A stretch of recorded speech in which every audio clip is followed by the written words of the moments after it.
உலகம் முழுவதும் பரவி வாழ்ந்து கொண்டிருக்கின்ற தமிழ் ஜோதிட சொந்தங்கள், டாக்டர் ஸ்ரீகுமார் ஜோதிட சேனலின் சார்பாக என்னுடைய நன்றி கலந்த வணக்கத்தை தெரிவித்துக் கொண்டு திருமூலர் அருளிய மிக மிக சக்தி வாய்ந்த கணபதி மந்திரத்தை இப்பொழுது நாம் ஆழமாக சிந்திப்போம்.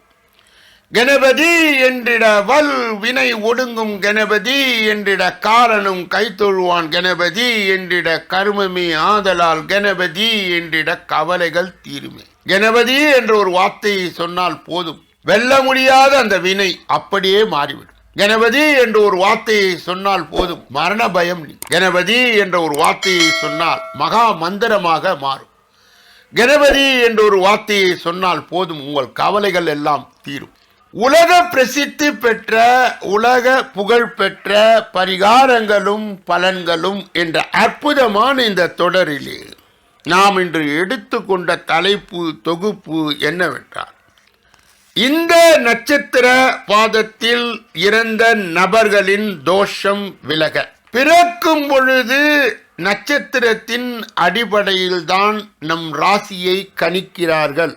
இறக்கும் பொழுது அந்த திதியை எடுத்துக்கொண்டு அதுதான் வருடாந்திர திதியாக மாறுகிறது.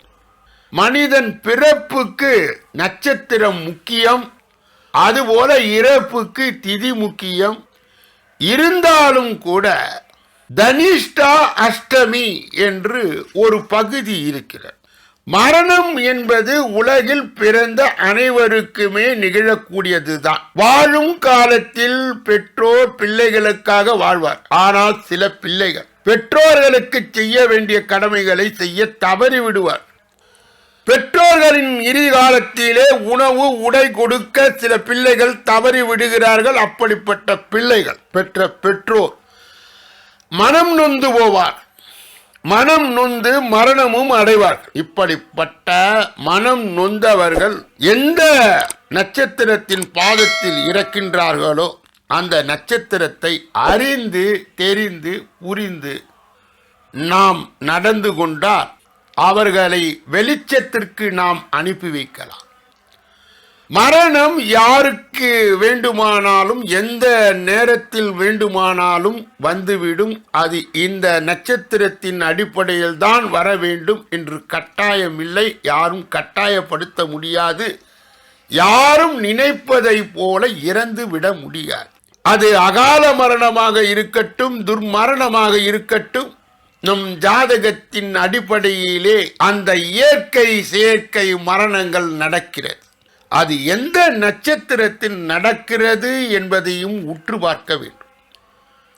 அவிட்டம், சதயம், பூரட்டாதி, உத்தரட்டாதி, ரேவதி என்று 6 நட்சத்திரங்கள் இருக்கிறது. இந்த நட்சத்திரத்தில் இறந்தவர்கள் அவர்களுக்கு இந்த தோஷம் வந்து விடுகிறது.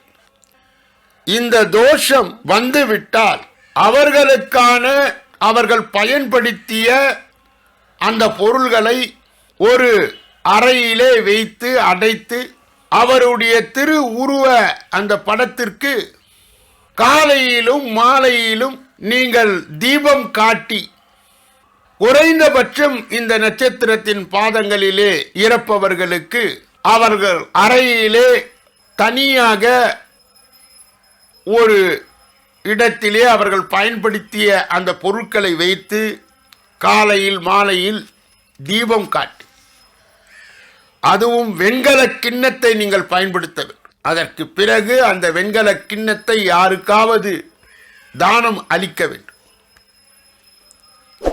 இவ்விதமாக செய்யப்படுகின்றவர்களுக்கு அந்த ஆத்மாவானது வெளிச்சத்தை நோக்கி செல்லும்.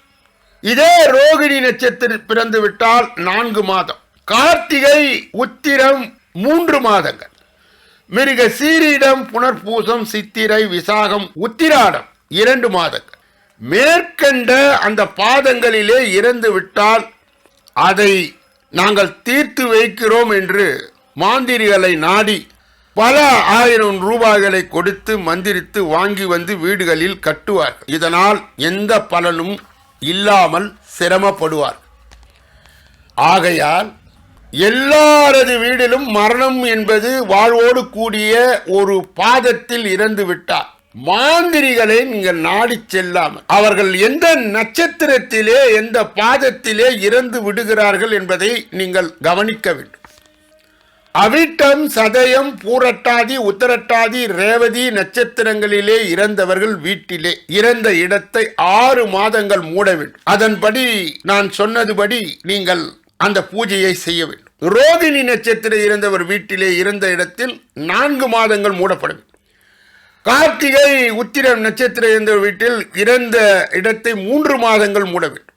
மிருக சீரிடம், புனர்பூசம், சித்திரை, விசாகம், உத்திராடம் நட்சத்திரம் இறந்தவர்கள் இறந்த இடத்தை 2 மாதங்கள் மூட வேண்டும். இறந்த இடத்திலே ஒரு வெண்கல கிண்ணத்திலே நல்லெண்ணெய் வைத்து குறித்த காலம் வரை மாலையிலே கற்பூரம் ஏற்ற வேண்டும், காலையிலும் ஏற்ற வேண்டும். குறித்த காலம் முடிந்தவுடனே மறுநாள் நல்லெண்ணெயின் கூடிய வெண்கல கிண்ணத்தை கண்மாயில் அல்லது குளத்தில் போட்டுவிட வேண்டும். அல்லது யாருக்காவது அதை தானம் கொடுத்து விட.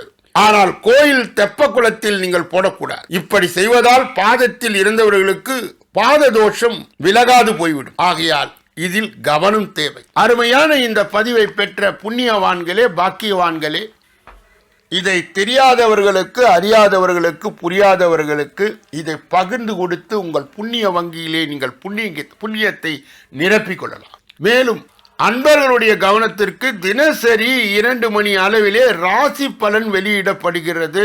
மாலை பொழுதிலே 6 மணி அளவிலே பரிகாரங்களும் பலன்களும் வெளியிடப்படுகிறது. அன்பர்கள் இந்த 2 பதிவுகளையும் கேட்டு நன்மைகளை அடையும்படி உண்மையை கூறி இந்த பகுதியை நிறைவு செய்து எல்லா வல்ல முருக பெருமானின் கருணையை பெற்று நீங்கள் வாழ்வாங்கு வாழ வேண்டும் என்று வாழ்த்தி வேறொரு நல்ல பரிகாரத்தோடு அடுத்த பகுதியிலே உங்களை சந்திக்க இருக்கின்றேன்.